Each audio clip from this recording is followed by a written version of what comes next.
Bryon Powell of iRunFar here with Darcy Africa and Nikki Kimball. How are you, ladies? Good. Good. How did the travel from the States over to La Palma treat you? Great. It was long. It was, I think it was 24 hours from when at least, maybe a little bit more. It was more than 24. Yeah. But we slept well last night, which is great. Good, yeah, you guys got a full night's sleep. And Passed out. Some. And then some, so you're... Missed the morning run, yeah. Yeah. And breakfast. Well, you just had a good lunch, so you're set. Yeah. So you guys are a little more caught up now.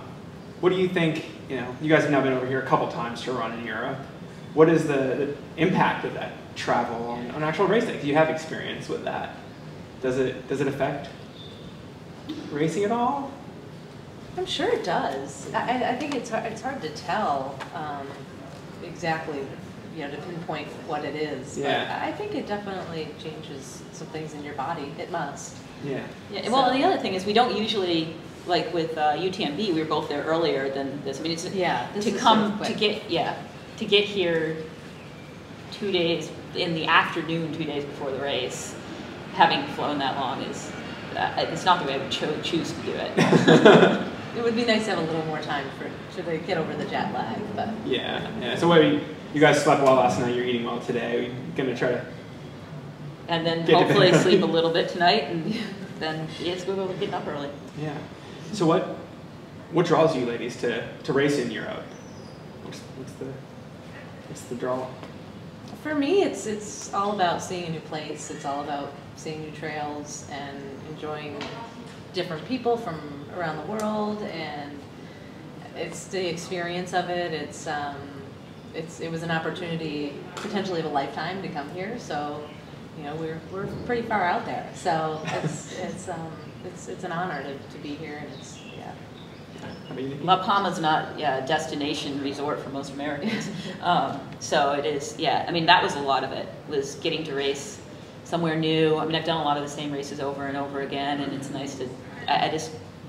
I'm more in the point of my career where I want to see new stuff, and where okay, I've done Western States a million times or whatever other race I've done a bunch of times, and so to do something new is really exciting. And then the draw of just having ultra running conference, and they're not really sure what's going to go on there, but there hasn't been an international ultra running conference, and the sport is growing and changing so much that I think it's important to talk about the ways it's changing, and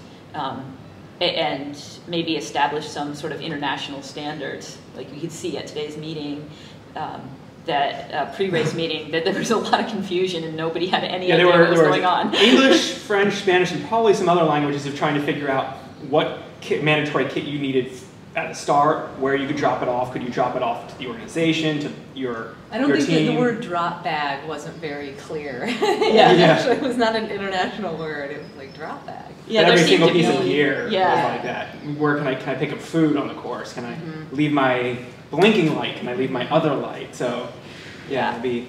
Yeah, to have some sort of standardization, Yeah. like even if there just was, like a standard term for drop bag, for headlamp, for back lamp. I mean, Very true. What do you think about having? You both have been around the sport for a decade plus. Like, where have you seen the sport change in the last couple of years? What have been the major changes so far? Well, since we've gotten younger, there's younger people coming. Maybe it's just I'm getting older.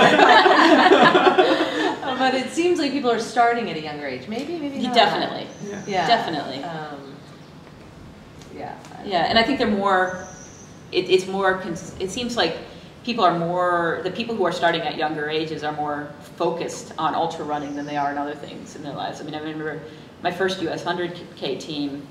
I think I tied for the least education with a 3-year master's degree, on the women's team. So, now you're seeing people just kind of go right from college or even not in college to ultra running, and that's a different thing. it's a very serious endeavor for a lot of these women now. I think it's their job, it's their profession. And you're getting we were talking about it this morning on our run. Actually, we're not seeing necessarily faster times, but we're seeing more people at those fast times. You know, you don't get 1 or 2 people running a fast time, you get 10 or 15, especially on the women's side as the depth has increased. And, well, and the men's too, actually. I think it's actually pretty uniform. Yeah. So, you know, you're here with the Skyrunning conference happening after Transvulcania. You know, where would you like to see the sport of ultra running in the next 5 or 10 years? I mean, there's a lot more sponsorship involvement, media involvement, you know, really races focusing on being the race. Like, where would you like to see the sport go? Darcy? I think I've had the conversation, I think, with a lot of friends, a lot of ultra running friends about it's like, you know, I'm on the fence a little bit, because you know, I think we are on the verge of like it becoming potentially what a marathon running was 30 years ago or whatever. And so there might be that potential with purses at the end of the race. So you see that happening more and more. So that could shift things greatly. And yet I got into the sport because I loved the low-key vibe and the relaxed community, and it'll change it.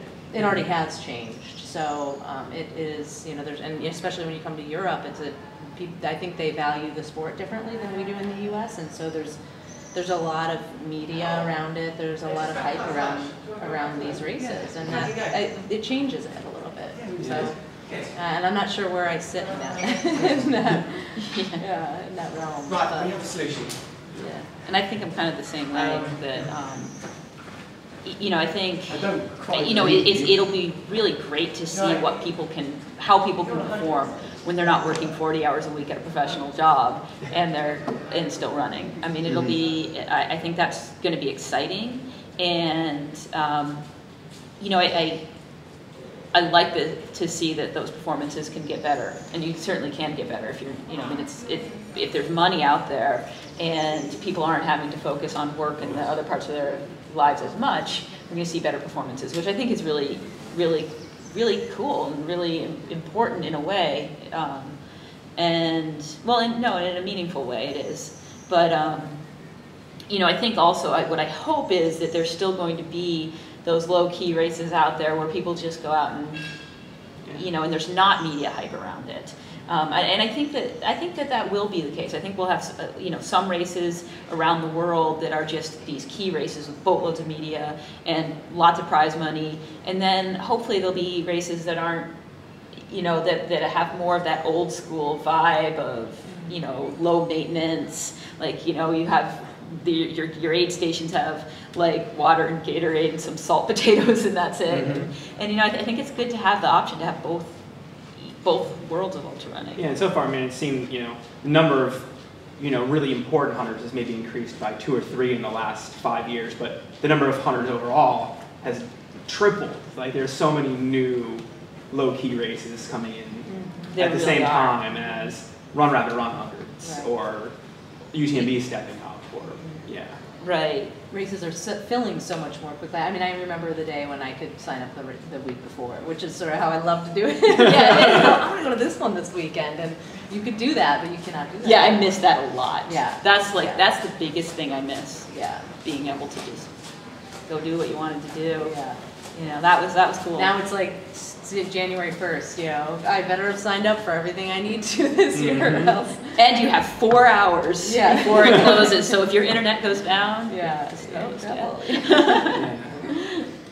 you've also been around the sport to deal with your own and have adversity face you. You both had some injuries and setbacks this past year. Like, how do you, what advice would you give to other people facing injuries or other, you know, challenges in their running careers? Well, as a PT, I'd say don't do it the way I do. See you tomorrow. I don't know. You know, I think, you know, I think probably after I first, you know, had the accident with my knee in 2007, the best thing I could have done was take a year off.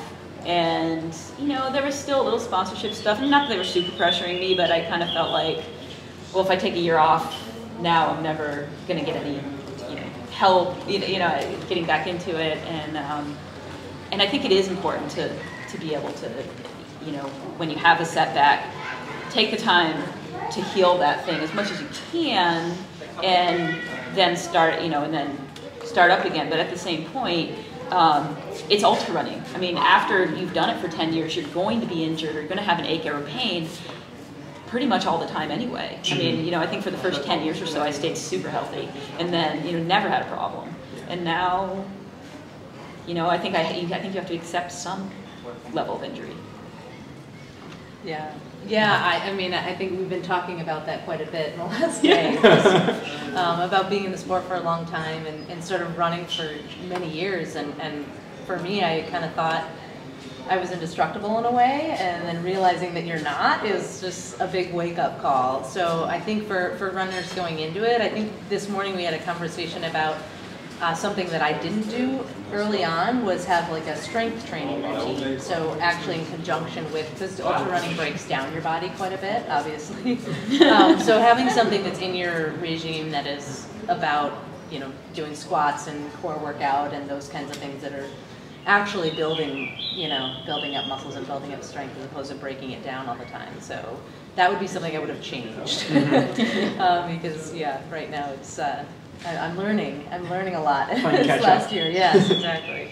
So, Nikki, you mentioned that a number of years back that you sort of felt a little sponsorship pressure, and I've actually sort of heard it, you know, third party a couple times in the last 2 days from other people that there's seems to be more pressure in that realm. Like, maybe not speaking about yourself, but do you feel like that aspect of the sport has changed in the last couple of years with these big races where everybody's coming together? Yeah. I mean, I think always when you're representing a company, there's a little bit of, maybe it's just your own and I think it is your own. I mean, I don't think I've had, you know, a manager say, you know, you better race or we're going to, you know, I've never had that, but yeah, I think you're right. And I put more pressure on myself if I'm running to represent a company. And I really love the North Face. I mean, they treat me really, really well. And so I feel like I owe them. I mean, because, you know, and it's kind of like we're a little family. And so you know, it was really 2008 was really me limping through every ultra I did, which was horrible for me. And they weren't telling me to do that, but I felt like I had to. Yeah, I'm in that boat right now. Yeah, and that was my fault. It wasn't their fault. Yeah, totally. So hopefully you don't have pressure on you tomorrow. What are you ladies expecting in your Transvulcania debuts? I'm keeping mine fairly low expectations. I really, these days, I really want to enjoy myself and hopefully not have too much pain in my foot. I have plantar fasciitis, so hopefully, you know, keep that at bay and really try to enjoy it. And I like the heat, so I hope that you get some of that tomorrow. I hope that doesn't, you know, I know that'll be, you know, keeping yourself hydrated is going to be a big part of tomorrow, and seeing new trails is going to be fun, so. Yeah. Hopefully my sunscreen works. Can I borrow some of that? Yeah, I think we'll need it. I've got plenty, actually. In fact, I'll give it to you tomorrow morning. All right. Yes, gingers know about that. So yeah, and for me too, same. I don't know anything about the women we're running against aside from Anna. I mean, she's the only one I really know at all. And she's fantastically fast, which actually takes a lot of pressure off of us. Certainly her speaking for myself, it does, because I'm not at that fitness level anymore. Like I'm not at that, I don't have those speeds anymore. Maybe I have that fitness, but I'm not, you know, so I want to do as well as I can. I mean, I'm as, you know, I'm healthy enough, and but I don't, just because I don't know anything about the competition, I don't have any competition, like placing goals. I just want to run, the best I can, you know, with what I have. It's like I want to, and that's my goal, my main goal for every race is when I'm on that starting line, whatever my body's capable of, I want to run that time. And that's kind of where I am. Well, good luck with that, and have fun enjoying the new trails out there. Thank you. Thanks. Yeah, thanks for taking the time to talk with us. Thanks.